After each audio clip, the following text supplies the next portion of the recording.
வணக்கம் சினிபாட் தமிழ் நேயர்களே, சிகரம் தொட்ட தமிழ் சினிமா நிகழ்ச்சியோட 40வது எபிசோடுக்கு உங்களை அன்புடன் வரவேற்கிறேன். இந்த வாரம் சிகரம் தொட்ட தமிழ் சினிமா நிகழ்ச்சியில் நம்ம பார்க்க போகிற படம் என்னன்னா, காமெடி, சென்டிமெண்ட், ஃபைட், என்டர்டெயின்மெண்ட் பட்டி தொட்டி எல்லாம் பட்டைய கிளப்பின திருப்பாச்சி படத்தை பற்றி தாங்க. இந்த படம் 2005ஆம் ஆண்டு பொங்கல் என்று ரிலீஸ் ஆச்சு. தயாரிப்பாளர் ஆர்.பி. சௌத்ரி தான் இந்த படத்தை தயாரிச்சிருக்காரு. இந்த படத்தில் நடிகர் விஜய் மட்டும் இல்லாமல் துணை நடிகர்களா த்ரிஷா, சாயா சிங், எம்.என். ராஜன் போன்ற நடிகர்களும் நடிச்சு படத்தோட வேல்யூவை உயர்த்திருக்காங்கன்னே சொல்லலாம். இயக்குனர் பேரரசு இந்த படத்தோட கதையை எழுதி முடிக்கும் போது எந்த விதமான பெரிய மாஸ் எலிமெண்ட்ஸும் இல்லாமல் ஒரு சாதாரண கதையாக தான் எழுதியிருக்காரு. காலப்போக்கில் விஜய் இந்த படத்தில் நடிக்க கமிட் ஆனதுக்கு அப்புறமா தான் மாஸ் ஹீரோவுக்கான மாஸ் எலிமெண்ட்ஸ் எல்லாத்தையும் சேர்க்க ஆரம்பிச்சிருக்காரு. அப்படி சேர்த்தது தான் நீ எந்த ஊரு நான் எந்த ஊரு முகவரி தேவையில்லை என்ற ஓப்பனிங் பாடல் காட்சிகள் எல்லாம். இந்த படத்தோட காட்சி அமைப்பை பிளான் பண்ணும்போது சூப்பர் ஸ்டார் ரஜினிகாந்துக்கு இருக்கிற மாதிரியான இன்ட்ரோவும் ஸ்டைலும் இந்த படத்தில் விஜய்க்கு இருக்கணும்னு இயக்குனர் பேரரசு முடிவு செஞ்சு அண்ணாமலை படத்தினுடைய ஓப்பனிங் பாட்டை ரெஃபரன்ஸா எடுத்துக்கிட்டு அதில் இருக்கிற மாதிரியான காட்சிகளையும் காஸ்டியூம்ஸும் டிசைன் பண்ணி ரஜினி சாருக்கு ஓப்பனிங் சீன் பிளான் பண்ற மாதிரி ஒன்னு பார்த்து செதுக்கியிருக்காரு.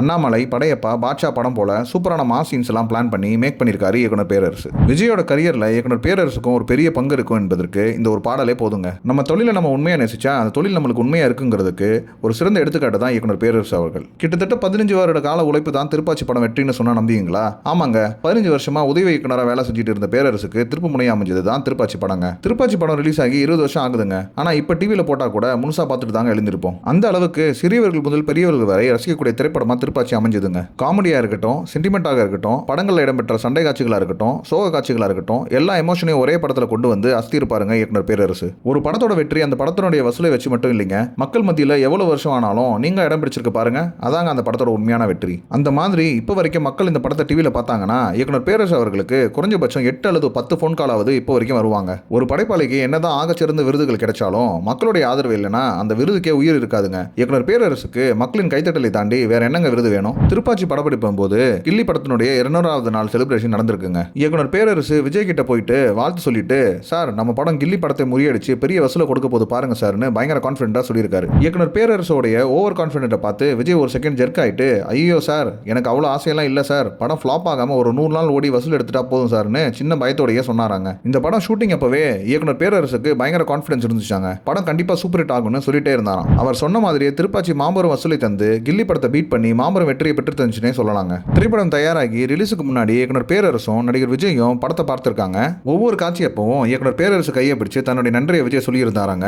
நம்முடைய ஊர் பெயர் உருவானதற்கு பின்னாடி ஒவ்வொரு கதை இருக்குங்க. அந்த மாதிரி இந்த படத்தோட பெயர் உருவானதற்கு பின்னாடியும் ஒரு பெரிய கதை இருக்குங்க. இயக்குனர் பேரரசு திரைப்படங்களுக்கு பெயர் வைக்கிறதுக்குன்னு தனியா PhD முடிச்சிருப்பாரோ என்னமோ தெரியலங்க. பேரரசு படம் தானேன்னு படத்தோட டைட்டில் பார்த்தாலே கண்டுபிடிச்சிடலாம். அந்த வரிசையில திருப்பாச்சி டைட்டில் படத்தோட பில்லர்னே சொல்லலாம். திருப்பாச்சிங்கிற டைட்டில் அவ்வளவு சுலபமா உருவாலங்க. திருப்பாச்சிக்கு முன்னாடி கிரிவலம்னு தான் டைட்டில் வச்சிருக்காரு. ஆனா கிரிவரம்ங்கிற டைட்டில் வேற ஒரு இயக்குனர் பதிவு செஞ்சு வச்சதுனால அந்த டைட்டில் வைக்க முடியாம போச்சான். அதுக்கப்புறம் கிட்டத்தட்ட 100க்கும் மேல டைட்டில் யோசிச்சிருக்காங்க. ஒரு நாள் டைட்டில் டிஸ்கஷன் அப்போ உதவி இயக்குனர்கள் கிட்ட பேசிட்டு இருக்காரு. அப்போ எதர்ச்சியா ரேடியோல திருப்பாச்சி அருவாளை திட்டிக்கிட்டு வாடா வாடான்னு பாட்டு ஓடி இருக்கு. அப்போ இயக்குனர் பேரரசுக்கு டக்குன்னு ஏதோ பொறி தட்டி இருக்கு. திரும்பவும் அந்த பாட்டை ப்ளே பண்ணி சொல்லியிருக்காரு. அதுல திருப்பாச்சின்னு வார்த்தை கேட்டதும் இவருக்கு உடம்பெல்லாம் சிலுத்து போச்சான். ஏன்னா இந்த படத்துல ஹீரோ அருவாள் செய்யறவர். திருப்பாச்சியில அருவா செய்வாங்க.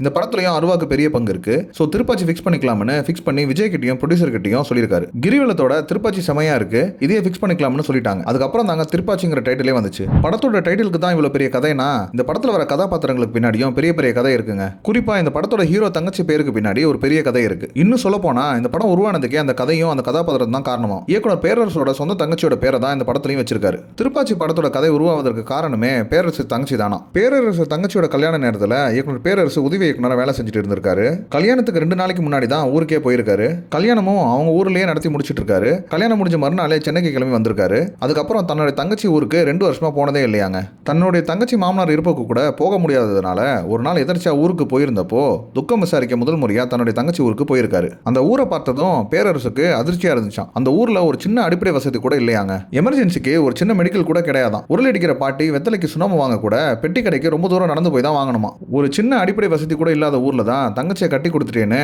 மனவேதனையோட மெட்ராஸ் வந்த பேரரசுக்கு வந்த யோசனை தான் இந்த திருப்பாச்சி படம். இந்த படத்தோட இசையை பத்தியும் இசையமைப்பாளர்கள் பத்தியும் நிச்சயம் சொல்லியே ஆகணும். செலிப்ரேஷன்னா வைப்ரேஷனுக்கு இவங்களுடைய பாட்டு நிச்சயம் நம்ம லிஸ்ட்ல இருக்கும். அந்த அளவுக்கு வைபான ஆளுங்கன்னே சொல்லலாம். திருப்பாச்சி படத்துக்கு மொத்தம் 3 இசையமைப்பாளர்கள் இசையமைச்சிருக்காங்க. இசையமைப்பாளர் DSP, இசையமைப்பாளர் தீனா மற்றும் மணி சர்மா. இந்த படத்துல இடம்பெற்ற எல்லா பாடல்களும் சூப்பர் டூப்பர் ஹிட் தாங்க. குறிப்பா சொல்லணும்னா படத்தின் ஓப்பனிங்ல வர நீ எந்த ஊரு நான் எந்த ஊரு முகவரி தேவையில்லை என்ற பாடலும், விஜய் தன்னுடைய தங்கச்சிக்கு கல்யாணம் செஞ்சு வச்சு சென்னைக்கு அழைச்சிட்டு வந்ததுக்கு அப்புறம் அந்த கும்பிட போன தெய்வம் பாட்டும் தியேட்டரை ஒரு குலுக்கி எடுத்துருச்சுங்க. செம வைபா அந்த பாட்டை செதுக்கி இருப்பாங்க. அது மட்டும் இல்லைங்க, இதுல இன்னொரு ஸ்பெஷல் இருக்கு. இயக்குனர் பேரரசு அவர்கள் இயக்குனரா, கதாசிரியரா, திரைக்கதை ஆசிரியரா, நடிகரா மட்டும் இல்லாம இந்த படத்துல பாடலாசிரியராகவும் ஒரு பரிணாமத்தை எடுத்திருக்காரு. இந்த படத்துல வர அனைத்து பாடல்களுக்கும் பாடல் எழுதியது பேரரசு தாங்க. அவருடைய லிஸ்ட்ல பாடலாசிரியர் என்ற பட்டமும் இணைஞ்சிருச்சுன்னே சொல்லலாம். பேரரசு அவர்களுக்கு இந்த படத்துல பாடல் எழுதுற ஐடியாவே இல்லையாங்க. கவிஞர் வைரமுத்து தான் பாடல்கள் எழுதணும்னு இருந்திருக்காரு. இசையமைப்பாளர்கள் மெட்டு கொடுத்ததுக்கு அப்புறம் எப்பவும் டம்மியா ஒரு லிரிக்ஸ் எடுத்து போட்டு அதை ரெக்கார்ட் பண்ணி வைப்பாங்க. டியூன் ஓகே ஆனதுக்கு அப்புறம் கவிஞர்களை வைத்து லிரிக்ஸ் சேர்ப்பது வழக்கம். அந்த மாதிரி தான் இந்த படத்தினுடைய இசைக்கு பேரரசு டம்மியா ஒரு லிரிக்ஸ் எழுதியிருக்காரு. அதை ரெக்கார்ட் செஞ்சு விஜய் அவர்களுக்கும் போட்டு காமிச்சிருக்காங்க. ரெண்டு பேருக்குமே இந்த பாட்டு பிடிச்சதால இதுல வர பாடல் வரிகளை எதையும் மாத்தாம அப்படியே வைங்கன்னு விஜய் கேட்டதுக்காக அப்படியே ஒரு லைன் கூட மாத்தாம ரெக்கார்டிங் செஞ்சு ரிலீஸ் பண்ணி இருக்காங்க. இந்த படத்துல பணியாற்றிய அனைத்து ஜாமான்களுக்கும், குறிப்பாக இயக்குனர் பேரரசு அவர்களுக்கும், தயாரிப்பாளர் ஆர் பி சௌத்ரிக்கும், தளபதி விஜய்க்கும் சினிபாட் தமிழ் சேனல் சார்பாக ஒரு பிக் சல்யூட். மீண்டும் இது போன்ற ஒரு நல்ல திரைப்படத்தோடு சிகரம் தொட்ட தமிழ் சினிமா நிகழ்ச்சியில் சந்திக்கலாம். இந்த தொகுப்பு உங்களுக்கு பிடிச்சிருந்தா சினிபாட் தமிழ் சேனல் சப்ஸ்கிரைப் பண்ணுங்க, லைக் பண்ணுங்க, பெல் பட்டனை கிளிக் பண்ணுங்க. நன்றி, வணக்கம்.